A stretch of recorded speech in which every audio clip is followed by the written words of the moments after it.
Баршаңызға қайырлы күн, достар. Бүгін мен сіздермен осындай беляшидің рецептісімен бөліскелі отырмын. Өте дәмді болып шығады. Ол үшін бізге ұн, ашытқы, тұз, қант, күнбағыс майы және су қажет, жылы су. Бұл ингредиенттердің мөлшерін мен описанияға жазып қоямын. Осы нанымызды, қамырымызды илеп, 1 сағатқа қойып қоямыз. Енді салмасын дайындайық. Салмасында бізде 800 грамм сиырдың еті, 2 дана пияз орташа көлемдегі және тұз, бұрыш. Етін дайындап күштен өткізіп аламыз. Міне мясорубкадан өткіздік. Енді осының үстіне 2 дана пиязымызды ұсақтап, турап, жақсылап араластырамыз.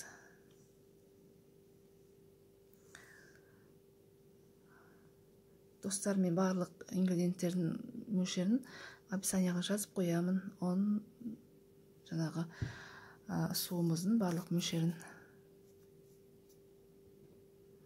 Міне пияздарымыз дайын болды. Етімізге қосып, тұзын, бұрышын салып, жақсылап араластырып қоямыз. Күнбағыс майын кішкене қосып жеуге болады. Міне етіміз дайын. Енді біздің қамырымыз дайын болып қалды. Қамырымызды көтеріліп дайын болды. Енді осы қамырымызды жаңағы кішкентай бөліктерге бөлеміз. Менде бұл қамырдың мөлшерінен 16 бөлікке бөлінді, 16 бөлік шықты. Барлығын бөліп дайындап аламыз. Міне осылай бөліп дөңгелетіп қойдым. Енді осыларды қатты тым жұқа қылмай, орташа қылып оқтаулаймыз.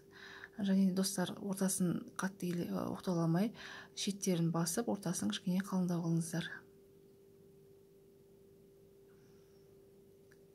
Міне осылай қолмен басып оқтаулаймыз. Қамырымыз қатты қалың емес, қатты жұқа емес, сондай болып шығу керек.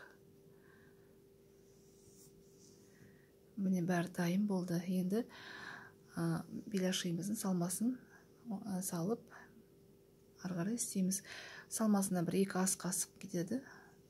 Енді осылай шеттерін осылай бүктеп, ортасына ойық қалдырып, осылай беляшиімізді жинаймыз.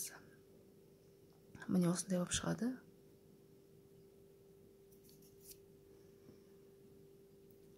Осылай салмаларын салып,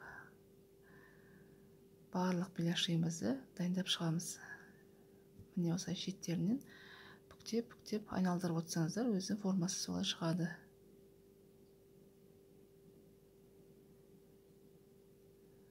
Міне осылай барлығын дайындап аламыз. Беляшилерімізді дайындап қойдық. Енді осыны қызып тұрған майға бетін астыңғы жаққа қарай қаратып, барлығын қызарғанша қуырамыз жақсылап. Міне осылай салып, отымызды орташа отта қыздырыңыздар, майларыңызды қатты қыздырмаңыздар. Өйткені ортасындағы салмасы әбден пісуі керек баяу отта. Әбден қызарғанша тосамыз.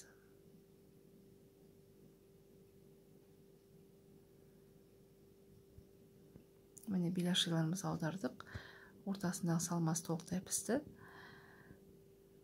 Енді беляшиларымызды ала береміз.